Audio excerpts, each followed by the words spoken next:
Cheesy pasta, যেটা ছোট থেকে বড়দের সবারই খুব পছন্দের একটি রেসিপি, বিশেষ করে ছোটদের। তার উপরে যদি পাস্তাতে ভরে চিজ দেওয়া হয়, তাহলে তার কোনো কথাই হবে না, বাচ্চারা মন ভরে একদম খাবে। নমস্কার, আপনাদের কাছে নিয়ে এসেছি আরও একটি রেসিপি। আজকে বানাবো পাস্তা। একদম মজাদার পাস্তা, খেতে দারুণ হয় আর খুব বেশিক্ষণ টাইম লাগে না পাস্তা বানাতে, খুব সহজেই পাস্তা বানানো যায় আর খেতেও কিন্তু অসাধারণ হয়। তো পাস্তা বানানোর জন্য কি কি লাগবে সেটা একটু দেখে নিই। আমি এখানে পাস্তা বানানোর জন্য কতটা পাস্তা ইউজ করব সেটা আগে থেকে রেডি করে রাখলাম। আর এখানে 4টের মতো টমেটো নেব, এই টমেটোটার পেস্ট বানাবো। তো এই টমেটোগুলোর ওপরে এইভাবে ক্রস লাইন কেটে নেব, যাতে করে যখন আমি সেদ্ধ করব খুব সহজেই টমেটোর খোসাটা কিন্তু ছেড়ে আসবে। একে একে সমস্ত টমেটোগুলোর ওপরে আমি এইভাবে ক্রস লাইন কেটে নিলাম। এবার দুই দিকে দুটো সসপ্যান বসিয়ে দিলাম। একদিকে সেদ্ধ করব টমেটো আর একদিকে সেদ্ধ করব পাস্তা। একদিকে বসিয়ে দিয়েছি টমেটোটা সেদ্ধ করার জন্য, আর এই দিকে পাস্তা যেটাতে বয়েল করব তাতে আমি দিলাম অনেকটা পরিমাণে নুন আর দিয়েছি একটু তেল। তো এই জলটা গরম হতে থাকুক, যখন জলটা ফুটে আসবে তখনই আমি কিন্তু পাস্তাটা দেব সেদ্ধ করার জন্য। ততক্ষণ বাকি যা যা কাজ রয়েছে সবজি কাটা সেইগুলো কেটে নিই। সবজিগুলো কেটে সেইগুলো আগে রেডি করে নিই। এখানে আমি সবজির মধ্যে নিয়েছি গাজর আর বেল পেপারস, আর লাগবে রসুন, পেঁয়াজ, কাঁচা লঙ্কা, ব্যাস এইটুকু। আপনাদের যদি মন হয় আরও অন্য কিছু সবজি অ্যাড করবেন আপনারা করতে পারেন। এছাড়াও আপনাদের যদি মনে হয় সবজি ছাড়া পাস্তা বানাবেন তাও করতে পারেন, রেসিপি প্রায় একই রকমই থাকে।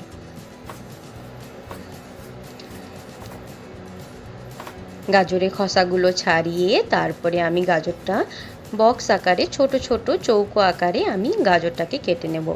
একই রকমভাবে সমস্ত সবজিগুলোই আমি কেটে নেব। এইদিকে গাজর কাটতে কাটতে দেখলাম জলটা সুন্দরভাবে ফুটে এসেছে। এইবার দিয়ে দেব পাস্তাগুলো সেদ্ধ করার জন্য। তো পাস্তাটা সেদ্ধ হতে থাকুক, ততক্ষণ বাকি যে আরও সবজিগুলো রয়েছে সেইগুলো কেটে রেডি করে নিই।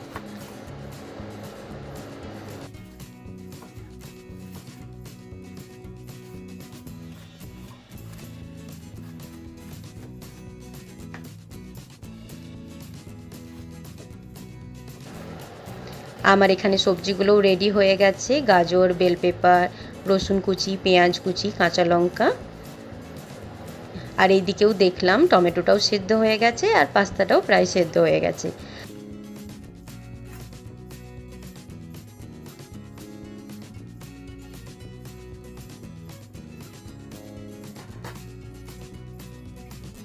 আর এদিকে টমেটোটাও সুন্দরভাবে সেদ্ধ হয়ে গেছে। এভাবে আলতো করে টানলেই টমেটোর যে খোসাটা সেটা কিন্তু ছেড়ে আসবে। এবার এই টমেটোটাকে ঠান্ডা করব আগে, ঠান্ডা করে তারপরেই কিন্তু মিক্সারে এটাকে পেস্ট বানাবো। ঠান্ডা না করে কিন্তু পেস্ট বানাবেন না। আর পাস্তাটাও বয়েল হয়ে গেছে, পাস্তাটাও আমি একটা স্ট্রেনারের সাহায্যে জলটা ছেঁকে নিলাম। আর এদিকে সব কিছুই রেডি। যখন টমেটোটা ঠান্ডা হয়ে যাবে তখন আমি এই টমেটোর পেস্টটা বানিয়ে নেব। এবার একটা কড়াইয়ের মধ্যে আমি দিয়ে দিলাম কিছুটা অলিভ অয়েল। তেল দেওয়ার পরে আমি দেব রসুন কুচি আর কাঁচা লঙ্কা কুচি। কাঁচা লঙ্কাটাকে আমি একটু স্লাইস করে কেটেছি, যাতে করে দেখাও যাবে যদি বাচ্চারা খায় তাহলে আপনারা ওই কাঁচা লঙ্কা পিসগুলো সরিয়ে দিতে পারেন। আর কিছুক্ষণ রসুনটাকে ভাজার পরে দিয়ে দেব পেঁয়াজ কুচি।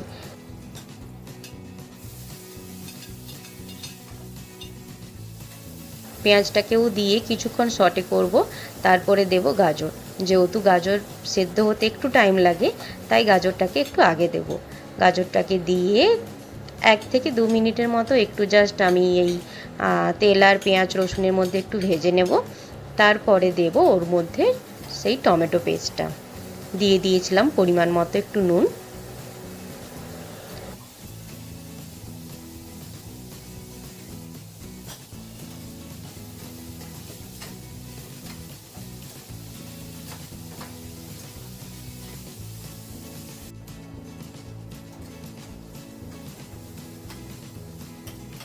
টমেটো পেস্টটা দিয়ে দিলাম, দিয়েছি হলুদ গুঁড়ো, লঙ্কার গুঁড়ো আপনাদের বাড়িতে যদি ছোট বাচ্চা থাকে, যদি পাস্তা খেতে পছন্দ করে, তাহলে আপনার সেই ভেবে আপনারা কিন্তু ঝাল বা লঙ্কাটা ইউজ করবেন। এবার এই টমেটো পেস্টটা কিছুক্ষণ সটে করার পরে এর মধ্যে দিয়ে দেব যে বেল পেপারগুলো কেটে রেখেছিলাম সেইগুলো।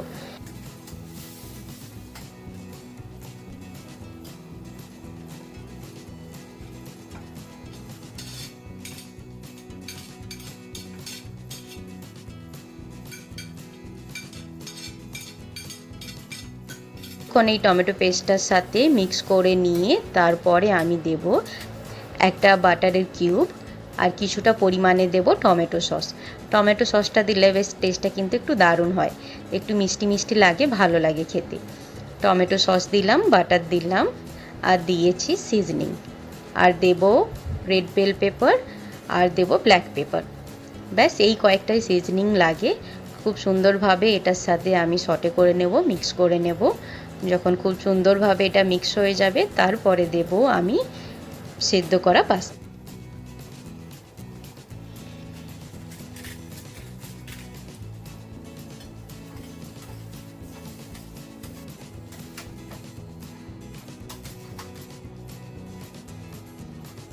পাস্তাটাকে দেওয়ার পরে খুব ভালোভাবে সবজিগুলোর সাথে মিক্স করে নিতে হবে।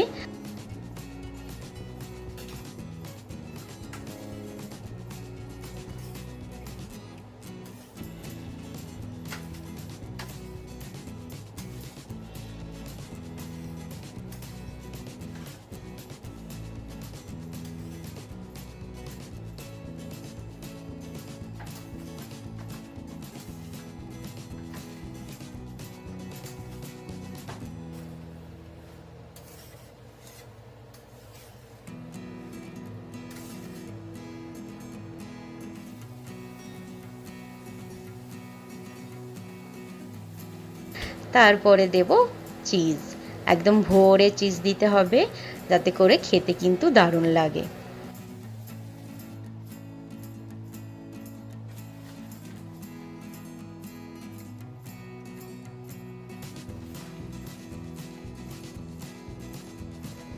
চিজটা দেওয়ার পরে খুব সুন্দরভাবে পাস্তার সাথে এভাবে মিক্স করে নিতে হবে।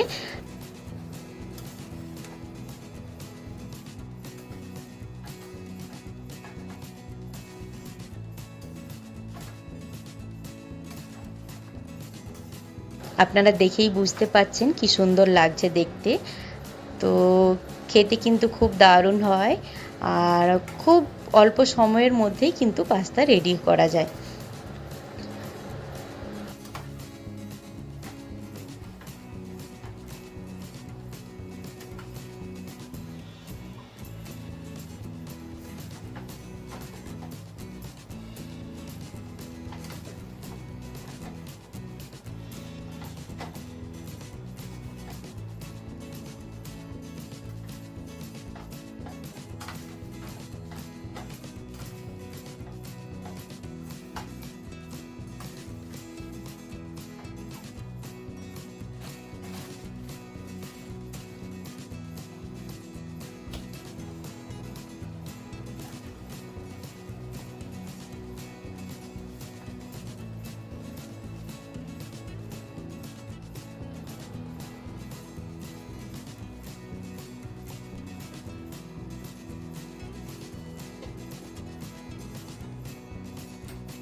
আমার এখানে পাস্তাটা একদম রেডি। আমি একটা সার্ভিং প্লেটের মধ্যে এটাকে সাজিয়ে নিলাম।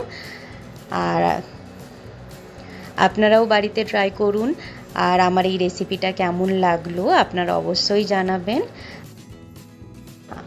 আজকে তাহলে এখান পর্যন্তই, আবার দেখা হবে নতুন কোনো রেসিপি নিয়ে, নতুন কোনো ভিডিওর সাথে।